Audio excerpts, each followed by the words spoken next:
اسلام نے کمزوروں کو، غریبوں کو بنیادی حق دیا کہ سب انسان برابر ہیں، تقوی کی بنیاد پہ فضیلت ہے۔ جب فاران کی چوٹیوں سے نور اسلام چمکا اور گھر گھر اس کے اجالے ہوئے تو عرب کا سب سے کالے رنگ کا شخص جس کا نام تھا اسود، وہ حضور کی خدمت میں حاضر ہوا۔ کوئی شخص اس کو رنگت کی سیاہی کی وجہ سے قریب بٹھانے کے لیے تیار نہیں تھا۔ اس نے آ کے حضور کی خدمت میں عرض کی، حضور اگر میں اسلام لے آؤں تو مجھے کیا ملے گا؟ حضور نے فرمایا جو ابو بکر و عمر کو ملا ہے وہی تمہیں ملے گا، جو حقوق و فرائض ان کے ہیں وہی حقوق و فرائض تیرے ہوں گے۔ جس صف میں وہ کھڑے ہوتے ہیں اسی صف میں تو کھڑا ہوگا، اور اگر تو پہلے آ جائے اور وہ بعد میں آئے تو اگلی صف میں کھڑا ہوگا، وہ پچھلی صف میں کھڑے ہوں گے۔ اس نے کہا اگر اسلام یہ ہے تو میں تو پھر دل و جان سے اس دین کو قبول کرتا ہوں۔ حضرت اقبال مساوات کی بات کے اندر اسرار و رموز کے اندر لکھتے ہیں اسود از توحید احمر می شود، کہ اسود توحید کے فیضان سے احمر ہو جاتا ہے، گوری رنگت والوں کے کندھوں سے کندھا جوڑ کے وہ کھڑا ہوتا ہے۔ یہ اسلام کا دیا ہوا درس مساوات ہے کہ سب کو ایک صف میں کھڑا کر دیا گیا، یہ اسلام کا درس ہے۔ حضرت بلال حبشی رضی اللہ تعالی عنہ اور حضرت ابو ذر غفاری رضی اللہ تعالیٰ عنہ کسی معاملے میں شکنجی ہو گئی تو غصے میں آ کر جناب ابو ذر غفاری نے کہا کہ تو کالی ماں کا بیٹا ہے۔ بس دل ٹوٹ گیا، حضور کی خدمت میں آئے اور کہا کہ حضور حالت دیکھی، حضور میں کیا ماجرا ہے؟ اس کی حضور مجھے آج تانا ملا ہے کہ تو کالی ماں کا بیٹا ہے۔ تو آقا کریم غصے میں آ گئے، فرمایا جاؤ جا کے ابو ذر کو میرا پیغام دو کہ جن عورتوں کا دودھ میں نے پیا ہے ان میں سے ام ایمن ایک ایسی خاتون تھی جس کا رنگ گورا نہیں تھا، اور جا کے ابو ذر کو کہو جو تانا تجھے دیا ہے وہ اپنے نبی کو بھی آ کے دے دے۔ اور جب جناب بلال حبشی رضی اللہ تعالیٰ عنہ ان کے پاس گئے اور جا کے یہ بات کہی تو وہ زاروں کے تار رونے لگے اور اپنا جوتا اتار کے حضرت بلال حبشی کے ہاتھ میں دیا، کہا یہ میرے منہ پہ ملو جس سے میں نے یہ بات کہی ہے۔ تو دیکھیے یہ اسلام کا عمل مساوات ہے اور اسلام کا درس مساوات ہے کہ اسلام نے سب کو ایک صف میں کھڑا کیا اور معیار تقوی رکھا، تقوی کی معیار پہ سب انسان جو ہے وہ ایک دوسرے سے فضیلت دے سکتے ہیں، ورنہ ایک دوسرے کے برابر ہیں۔ تو اس اسلام کے درس مساوات کا عملی اظہار حج کے موقع پہ ہوتا ہے۔ غریب امیر، بادشاہ اور گدھا، کالا اور گورا، اجمی اور عربی سب ایک ہی لباس میں ہوتے ہیں، ایک ہی رکن ادا کر رہے ہوتے ہیں اور ایک ہی تلبیہ سب کی زبان پہ ہوتا ہے۔ اور اگر کوئی شخص حج کے اس اجتماع میں جہاں درس مساوات دیا گیا وہاں سے آ کر دوبارہ اونچ نیچ اور تفریق میں مبتلا ہو تو سمجھو کہ اس نے حج کا نور حاصل نہیں کیا۔ اگر وہ یہاں پلٹ کے آ کے بھی اس تقسیم کو، جس تقسیم کی مخالفت حضور نے کی، اور خطبہ حجۃ الوداع کے موقع پہ حضور نے فرمایا کہ یہ جو کالے گورے اور عربی اجمی کی تقسیم ہے میں ان کو پاؤں تلے رونتا ہوں اور ان تفاخر کو ختم کرتا ہوں، ان اکرمکم عند اللہ اتقاکم۔ اب یہی درس ہمیں اپنی پوری عملی زندگی کے اندر یاد رکھنا چاہیے، مسجد میں بھی، گھر میں بھی، معاشرے میں بھی، ہر جگہ اس عمل کو یاد رکھنا چاہیے۔ ہم اگر جلسہ کروائیں، ہم اگر محافل منعقد کریں، ہم اگر عالم دین ہیں، ہم اگر شیخ طریقت ہیں تو ہمیں اس بات کا ضرور خیال رکھنا چاہیے۔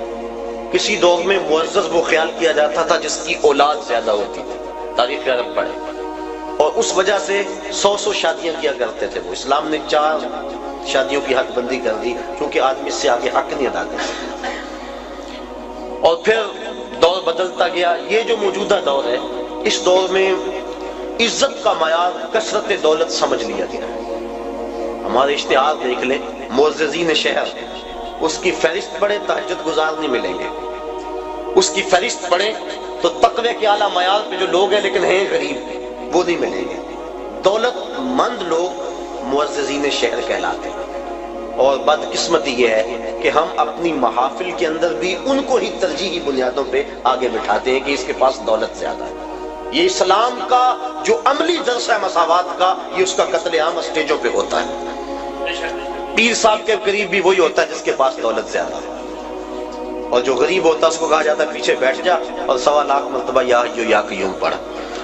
اس کو وظیفے پہ لگا دیا جاتا ہے اور امیر اسٹیج کی زینت ہوتا ہے۔ رسول کریم کا نام سن کے جس کی آنکھوں سے آنسو چھلکتے ہیں اور حضور کی محبت میں جو تڑپتا ہے، سحری کے وقت اٹھ کے تہجد پڑھتا ہے اور پھر اشراق پڑھ کے مزدوری پہ چلا جاتا ہے، جس کے حلال کماتا ہے، نمازوں کی کوتاہی نہیں کرتا، اپنی زبان کی حفاظت کرتا ہے، نظر کی حفاظت کرتا ہے، وہ تو جوتیوں پہ بیٹھے ہیں۔ اور جو اسمبلیوں کے اندر اسلامی حدوں کا مذاق اڑائے اور جس کے بارے روز ہم نماز میں کہہ چکے ہیں وَنَخْلَعُ وَنَتْرُكُ مَن يَفْجُرُ، اے اللہ جو تیرے حکموں کو توڑے گا ہم اس سے قطع تعلق کریں گے، اس کو ہم اسٹیج کی زینت بنائیں کہ یہ ایم پی اے صاحب ہے، یہ ایم این اے صاحب ہے، یہ دولت مند ہے، اس کے پاس دولت کے انبار موجود ہیں۔ میں دولت سے نفی نہیں کر رہا، دولت عثمان ہو، دولت قارون نہ ہو، لیکن معیار اگر دولت ہوگا تو پھر غریبوں کا استحصال ہوگا، اور اسلام نے اس استحصالی نظام کے خلاف ہی تو جنگ کا اعلان کیا ہے۔ تو یہ مساوات کا درس حج کا درس ہے، اس بات کو اچھی طرح سے ذہن میں رکھا جائے اور اپنی عملی زندگی کے اندر ترجیح کس کو دی جائے؟ جو تقوی والا ہے۔ کبھی ایسا بھی ہو کہ ڈھونڈے ہمارے محلے میں سب سے زیادہ متقی کون ہے، آج مہمان خصوصی محفل نات میں وہ ہوگا، بوڑھا ہے، کپڑے پھٹے ہیں، پیوند لگے ہوئے ہیں، جوتا ٹوٹا ہوا ہے، لیکن تہجد بھی پڑھتا ہے، اشراق بھی پڑھتا ہے، چاٹ بھی پڑھتا ہے، گمنام ہے، کوئی پوچھنے والا نہیں ہے، حضور کا نام سن کے آنکھیں چھلکتی ہیں۔ ذرا وہ محفل نات میں صدارت کی کرسی پہ بیٹھا ہو، لطف نہ آ جائے؟ لیکن بدقسمتی ہے، اور میں بات کہہ دیتا ہوں، اپنے بھی خفا مجھ سے ہیں، بیگانے بھی ناخوش، کہ میں زہر حلاحل کو کبھی کہہ نہ سکا قند، بات وہی کہتا ہوں سمجھتا ہوں جسے حق، نئے ابلہ مسجد ہوں، نئے تہذیب کا فرزند۔ کبھی ایسا بھی ہوتا ہے کہ آج جو محفل نات میں مہمان خصوصی ہے، کل وہ شراب خانے میں تھا، اور ہم اس کے لیے نہ کیا کیا زمین و آسمان کے کلابے ملا دیتے ہیں۔ خدا را یہ ظلم اللہ کے گھر میں نہ کریں، محافل نات میں یہ ظلم نہ کریں، آستانوں پہ یہ ظلم نہ کریں، تقوی کو بنیاد بنائیں اور تقوی کو معیار ٹھہرائیں۔ تو جب تقوی کو معیار بنائیں گے تو دیکھنا کہ کس طرح تقوی میں دوڑ لگتی ہے۔ جب دین میں بھی عزت دولت سے ہے، دنیا میں بھی عزت دولت سے ہے، تو پھر کس کا جی چاہے گا کہ روکھی سوکھی کھائے اور حلال کی کمائے اور حرام کے قریب نہ جائے؟ جب پیر بھی عزت دولت کو دیتا ہے، مولوی بھی عزت دولت کو دیتا ہے، شیخ بھی دولت کو عزت دیتا ہے، معاشرہ بھی دولت کو عزت دیتا ہے، تو جہاں عزت ہو انسان وہاں لپکتا ہے، یہ فطرت ہے انسان کی۔ کبھی آپ نے دیکھا ہو بارش ہو نا، پاؤں پھسل جائے اور بندہ گر پڑتا ہے، تو یہ بعد میں دیکھتا ہے کہ مجھے چوٹ لگی ہے یا کہ نہیں لگی، پہلے دیکھتا ہے مجھے کسی نے دیکھا تو نہیں۔ یہ فطرت ہے انسان کی، اسے اپنی عزت اپنی جان سے زیادہ عزیز ہے، تو جہاں عزت ملتی ہے وہاں بڑھتا ہے۔ تو اگر اس کو یہ سبق دیا جائے کہ جس کے پاس دولت ہے اس کے پاس عزت ہے، تو دولت کی دوڑ لگے گی۔